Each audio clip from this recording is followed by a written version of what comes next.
গতকালকের একটি হৃদয় বিদারক এবং অমানবিক ঘটনা সম্পর্কে আপনারা অবগত হয়েছেন যে রাজধানীর মিরপুরের পল্লবীতে ৭৫ বছর বয়সী এক বৃদ্ধা নারী যিনি নূরজাহান বেগম নামে পরিচিত, তার লাশ উদ্ধার করেছে পুলিশ। তার নিজ বাসাতে এই লাশটি গত ৭ থেকে ৮ দিন পড়েছিল এবং সেই একই বাসাতে তার নিজ কন্যা, যিনি স্কুল শিক্ষিকা, তিনি বসবাস করতেন। এবং আমরা গণমাধ্যম থেকে জানতে পেরেছি যে তার ৩ ছেলে রয়েছেন, যারা প্রথম যিনি সন্তান তিনি সরকারের উচ্চপদস্থ কর্মকর্তা হিসেবে নিয়োজিত আছেন, দ্বিতীয় সন্তান তিনি বাংলাদেশ প্রকৌশল বিশ্ববিদ্যালয়ের প্রফেসর হিসেবে রয়েছেন এবং তৃতীয় ছেলে সন্তান একজন প্রবাসী। তারা তাদের নিজের মার মৃত্যুর বিষয়ে তারা সম্পূর্ণ অবগত ছিল না এবং তারা আইন শৃঙ্খলা বাহিনীকে অবহিত করেননি। এবং যে ঘর থেকে নূরজাহান বেগমের লাশটি উদ্ধার করা হয়েছে, আপনারা দেখেছেন লাশটি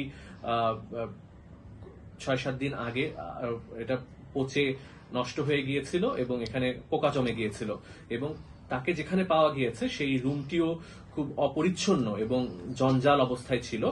এই হৃদয় বিদারক ঘটনার প্রেক্ষাপটে মোহাম্মদ শরীফ সরকার আইনজীবী তিনি একটি রিট পিটিশন দায়ের করেছেন আজকে।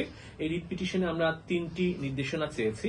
প্রথমটি হয়েছে যে নূরজাহান বেগমের এই যে অমানবিকভাবে তার যে জীবনাবসান হলো, এখানে কোনো মানবাধিকারের লঙ্ঘন হয়েছে কিনা এই বিষয়টি তদন্তের জন্য জাতীয় মানবাধিকার কমিশন কর্তৃক তদন্ত করার জন্য, বিশেষ করে তাকে যে ঘর থেকে উদ্ধার করা হয়েছে আপনারা দেখেছেন যে ঘরটি খুবই জরাজীর্ণ এবং নোংরা অবস্থায় ছিল, যে এখানে তার কোনো খাবারের সংকট বা চিকিৎসা থেকে তাকে বঞ্চিত করা হয়েছে কিনা, এই বিষয়ে কোনো মানবাধিকারের লঙ্ঘনের শিকার হয়েছিল কিনা এই বিষয়টি তদন্ত করার জন্য বাংলাদেশে এলো এই প্রথম টাচলেস আরএকএস সেন্সেশন ওয়াটার ক্লোজেট।